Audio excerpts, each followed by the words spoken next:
Magtataka ka talaga kung bakit ang mga Kim Pao fans asang-asa na may relasyon sina Kim Chiu at Paolo Abilino. Keso very private daw ang relasyon kaya tahimik daw ang dalawa. At what you see is what you get daw. Nasan ba ang what you see para what you get? Hahaha. Ano ba yan? San kaya kumukuha ng utak ang mga Kim Pao fans? Nakakatawa na talaga sila. Ano ba, di pa kayo gumigising? Si Ogie Diaz na nga ang nagsabi na wala nang ligawan na mangyayari sa Kim Pao.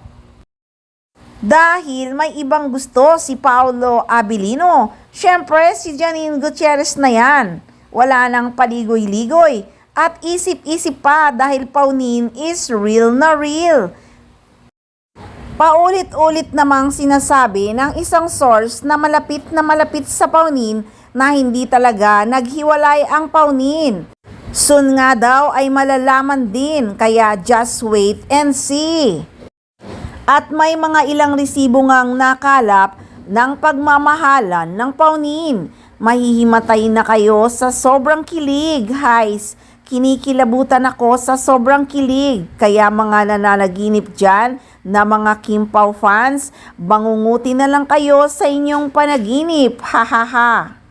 Dahil sa resibong nakalap ay talaga namang napaka-sweet ng Paunin. Mahigpit talaga ang yakap ni Paolo Abilino kay Janine Gutierrez. At nakita nyo ba ang suot na singsing ni Janine Gutierrez? Kapareho ng singsing na suot ni Paolo Abilino noong Grand Ball ng ABS-CBN. At nakita nyo ba ang suot na jacket ni Janine Gutierrez? Kaparehong-kapareho sa jacket na suot ni Paolo Abilino sa kanyang bagong ini-endorse na kotse. At ito talaga ang tunay na nakakakilig, ang yakap ni Paolo Abilino kay Janine Gutierrez. Feel na feel mo ang love nila sa isa't isa.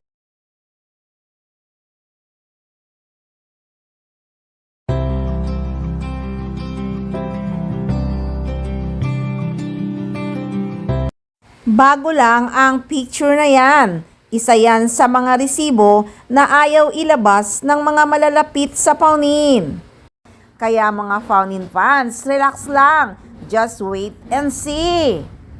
Dito lang yan sa Maarteng Machika.